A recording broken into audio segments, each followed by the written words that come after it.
I'm Dr. Swapnapriya, consultant dermatologist, cosmetologist, trichologist from Care Hospitals, Banjara Hills అండి.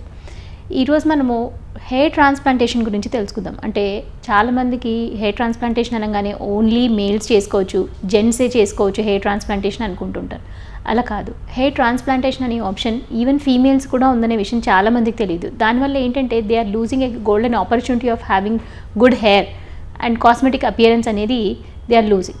Actually transplantation మరి ఎలా చేస్తారు? అంత లాంగ్ హెయిర్ ఉన్నప్పుడు చేయగలమా అసలు ట్రాన్స్ప్లాంటేషన్?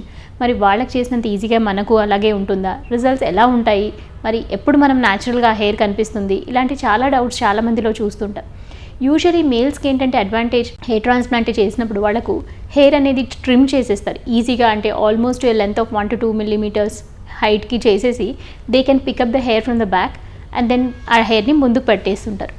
అండ్ హెయిర్ లైన్ని డిజైన్ చేసుకోవడము అదంతా చేసి వాళ్ళకి ట్రాన్స్ప్లాంట్ చేస్తుంటారు. అండ్ హెయిర్ అంతా ఈక్వల్గా ట్రిమ్ చేయడం వల్ల ఏంటంటే వెన్ ద హెయిర్ ట్రాన్స్ప్లాంటేషన్ పెట్టిన హెయిర్ కూడా స్లోగా పెరిగేసరికి అండ్ మనం ఆల్రెడీ ట్రిమ్ చేయడం వల్ల కూడా హెయిర్ అది చిన్నగా ఉండడం వల్ల ఓవరాల్ హెయిర్ గ్రోత్ అనేది యూనిఫామ్గా అనిపిస్తుంది after some period of time and it starts blending of easily in a male. But ఫీమేల్స్కి వచ్చేసరికి ఏంటంటే the same thing can also be done in a female. But చాలామందికి సోషల్ ఇన్హిబిషన్స్ వల్ల they don't like to trim off the hair or short hair style or even completely trim చేయకపోయినా కూడా short hair style పెట్టుకున్నప్పుడు కూడా this can be easily done.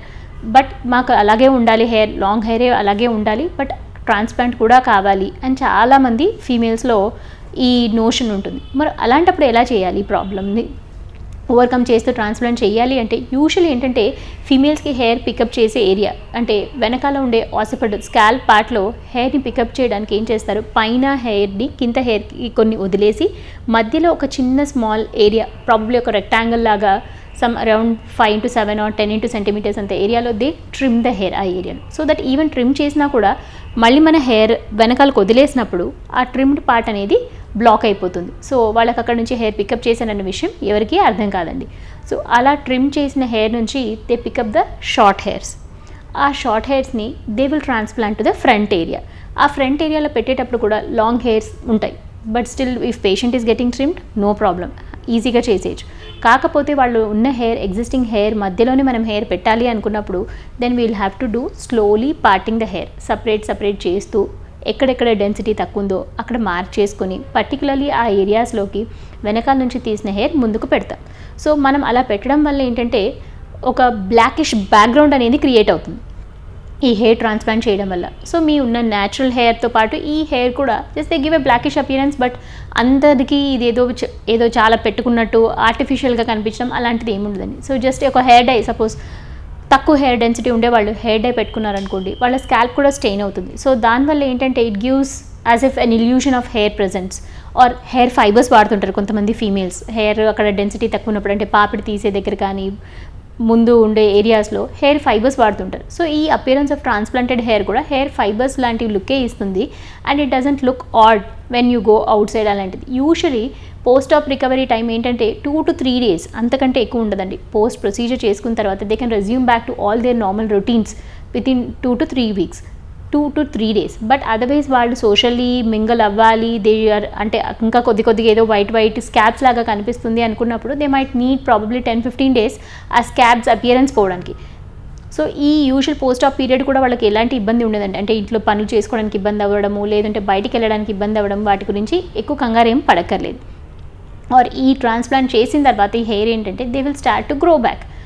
ఇవి పెట్టినవన్నీ definitely they will grow లేదా మరి ఫీమేల్స్లో అంత ఈజీగా పెరుగుతుందా? Definitely they will grow like a normal hair అండి. మేల్స్లో పెట్టినప్పుడు ఎంత టేకప్ ఉంటుందో ఫీమేల్స్లో కూడా అలాగే టేకప్ ఆఫ్ ద హెయిర్ అనేది ఉంటుంది. But usually some amount of graft loss, 5 to 10% of the graft loss, పెట్టిన 100 హెయిర్స్లో సమ్వేర్ అరౌండ్ 5 or 10 హెయిర్ అనేది పడిపోయే ఛాన్స్ ఉంటుంది. ఆర్ సమ్ టైమ్స్ ఏంటంటే there will be some stressed type of hair fall. అంటే పెట్టిన హెయిర్ పడిపోయినా కూడా డెఫినెట్లీ స్టెమ్ సెల్స్ అనేది రీటైన్ అయ్యి ఉంటాయండి. దాని నుంచి మళ్ళీ రీగ్రోత్ ఆఫ్ ద హెయిర్ ఖచ్చితంగా జరుగుతుంది. So you don't need to be worried.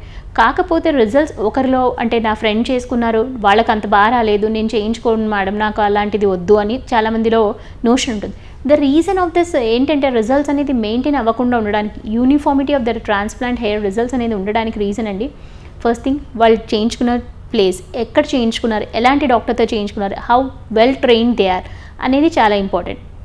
And కొంతమంది ఏంటంటే కాస్ట్ ఫ్యాక్టర్ కోసము they get it done with some technicians, వాళ్ళు ఏంటంటే ఒక గ్రూప్ ఆఫ్ టెక్నీషియన్స్ ఉంటారు, వాళ్ళతో చేసేది.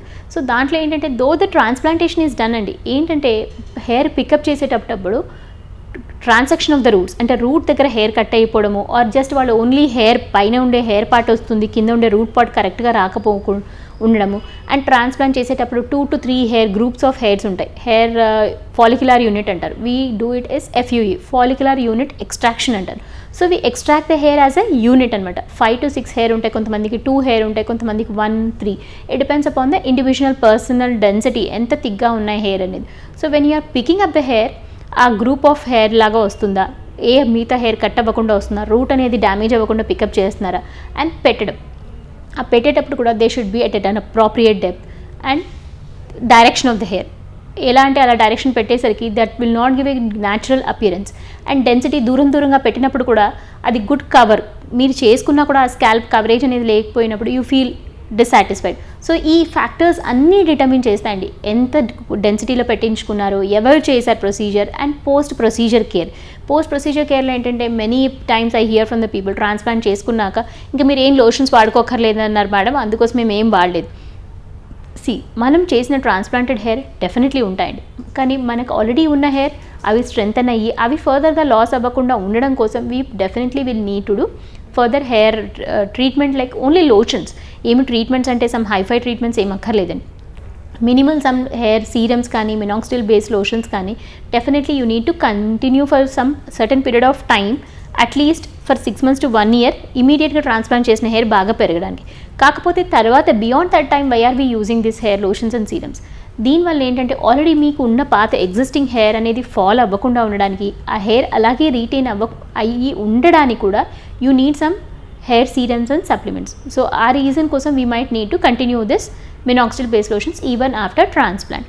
అండ్ ఈ హెయిర్ మరి ఎప్పుడైనా ఫ్యూచర్లో కట్ చేసుకోవచ్చా, ట్రాన్స్ప్లాంట్ చేసుకున్న హెయిర్ మరి షేవ్ చేసుకున్నప్పుడు ఇంకా ఉంటుందా, నార్మల్గా మళ్ళీ రీగ్రోత్ వస్తుందా అని చాలామంది కన్సర్న్స్ ఉంది. Definitely you can consider it as your natural hair అండి, దానికి కలరింగ్ చేసుకోవచ్చు, you can get it cut and you can get it trim, what ever you want, like how you do your natural hair, దీనికి కూడా అన్నీ అలాగే మనం చేసుకోవచ్చు. మరి వెనకాల తీసిన ఏరియాస్లో హెయిర్ అనేది రీగ్రో అవుతుంది, మనం ట్రిమ్ చేసిన area definitely will get back, but hair pickup చేస్తారు కదండి, వెనకాల నుంచి మనం ఎక్కడి నుంచి హెయిర్ తీసి ముందుకు పెట్టేది, ఆ hair they will not, usually కాదు ఖచ్చితంగా రీగ్రో అవ్వదు, because we are picking up from the roots అండి. మరి వెనకాల హెయిర్ డెన్సిటీ తగ్గిపోయి అక్కడ ఏమైనా రౌండ్ ప్యాచెస్ లాగా కనిపిస్తాయా మేడం అని చాలామంది వీ డోంట్ టేక్, అంటే ఒక గ్రూప్ ఆఫ్ హెయిర్ ఒకే చోటు నుంచి ఇలా ఇన్నోటి మనం తీసుకోం, randomly we pick it up, అంటే ఒక 100 హెయిర్ ఉంటే ఇక్కడ we randomly pick it up. So దానివల్ల మీకేమీ అక్కడ ఎలాంటి బ్యాలెన్స్ ప్యాచ్ లాగా అపియర్ అవ్వదు, డెఫినెట్లీ నార్మల్ హెయిర్ లాగే కనిపిస్తుంది. అండ్ డెన్సిటీ మరి తగ్గిపోయినట్టు, జడ పల్చగా అయిపోయినట్టు కనిపిస్తుందా దానివల్ల? Though you have the hair, that hair is being transplanted to the front area, ఆ హెయిర్ని మనం తీసి పాడేయట్లేదు. So definitely overall your hair density will still remain the same, your hair thickness of length of the hair, everything you can get back to normal అండి. And next thing, usually concerns ఈ హెయిర్తో పాటు వాళ్ళు ఏమైనా shampoos ఎలాంటి డిఫరెంట్గా వాడుకోవాలి, hair lotions ఏమైనా డిఫరెంట్గా వాడుకోవాలా అనేది, everything will be a normal thing అండి. యూజువలీ పోస్ట్ ప్రొసీజర్ వాళ్ళు చేసుకునే wash probably for 3 to 4 times, it is done under doctor's supervision, so that వాళ్ళకి they get used to the things and they are not scared, అంటే ఆ transplanted hair పెట్టుకున్నవి ఎక్కడ ఊడిపోతాయనే కంగారు ఉంటుంది. So these all worries can be overcome. మరి anaesthesia side effects గురించి చాలామంది కంగారు. డెఫినెట్లీ అండి, అనస్థీషియా వల్ల we have seen many bad things which are happening in newspapers, అలాంటివి చూసాం. These are all things which have happened in a bad setup which were not done under proper precautions, proper examination of the patient, అంటే వాళ్ళకి prior testing of the local anaesthesia. This procedure local అనస్థీషియాలో చేస్తాం, అంటే జైలోకెన్ అనే ఒక local anaesthesia injection ఇస్తాం.